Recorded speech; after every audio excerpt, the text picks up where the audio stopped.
الحمد لله رب العالمين والصلاة والسلام على أشرف الأنبياء والمرسلين سيدنا ونبينا محمد وعلى آله وأصحابه وأزواجه ومن تبعهم بإحسان إلى يوم الدين. أما بعد فأعوذ بالله من الشيطان الرجيم. بسم الله الرحمن الرحيم. يا أيها الذين آمنوا اتقوا الله وكونوا مع الصادقين. صدق الله العظيم. We were talking about different steps that we have to take in order to control our nafs and to make this nafs used to the ta'at, the obedience of Allah subhanahu wa ta'ala, and control the habits of the nafs that were there in the childhood, and they keep on growing as we grow, and they keep on getting stronger as a human being gets stronger. And subhanAllah, the process works in such a way that the earlier we take care of these things, the easier it is. Because in the childhood, these things are still weak. All of our habits, they get more strong and firm in a person and his personality as the person grows up. So if we grow with those habits, they start getting very strong. The earlier we take care of them, the easier it is for the person. This is why those who have been blessed by Allah subhanahu wa ta'ala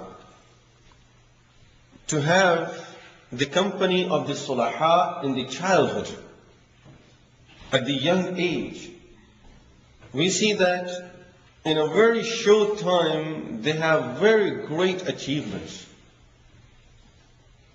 When we study the biographies of the scholars of Islam, those who were blessed with the company of the sulaha in the childhood, their parents may have been the ones that really took care of them properly, teaching them the right Islamic manners and behaviors.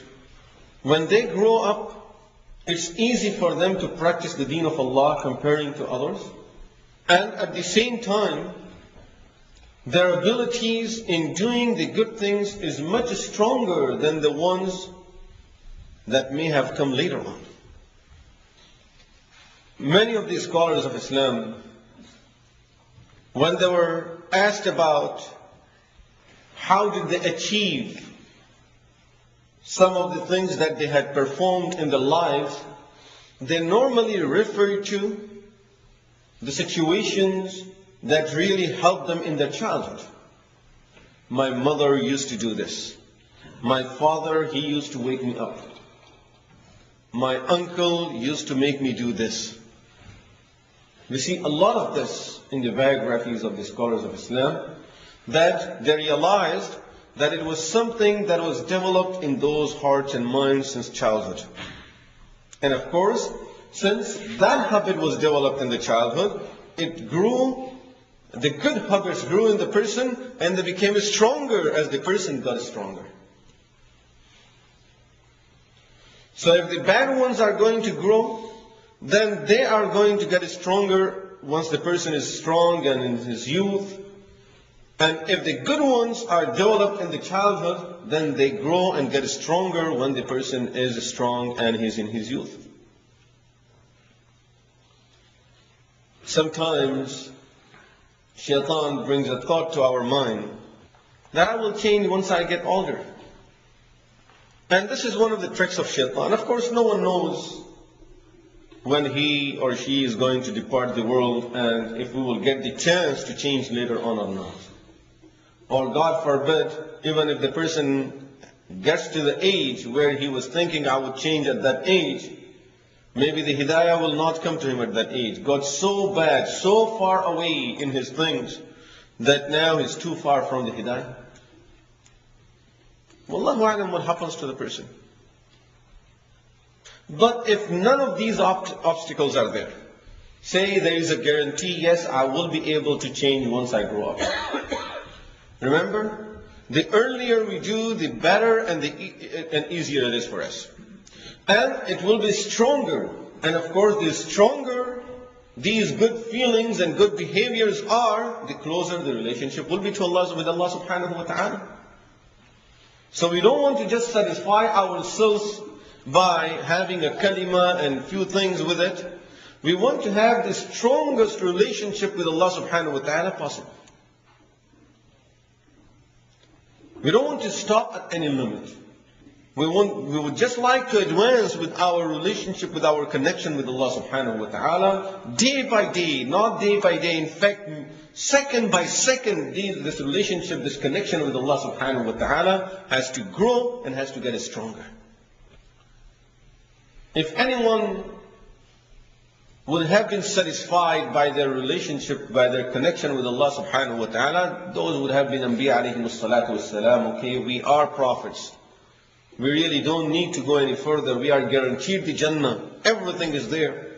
But these Anbiya alayhimu salatu wassalam, they were never satisfied with it. They always wanted even a stronger relationship than they already had.